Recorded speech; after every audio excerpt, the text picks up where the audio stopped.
আপনাদের দিলে কি গুজরেছে আমি জানি। আপনাদের সাথে একাত্মতা প্রকাশ করার জন্য এখানে এসেছি। তার আগে কিছু কথা।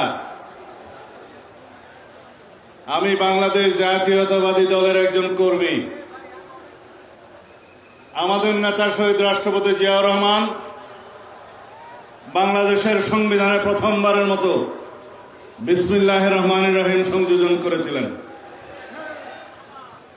বহাল আছে, অনেকে এটা সরিয়ে দেওয়ার চেষ্টা করেছিল, পারে নাই।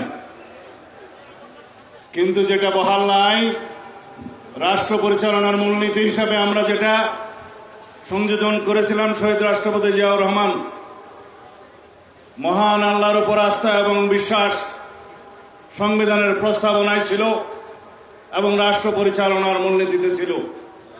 অনুচ্ছেদ 8-এর মধ্যে সেটা তুলে দেওয়া হয়েছে, আপনারা জানেন। আপনারা কি চান সেটা আমরা পুনর্বহাল করি?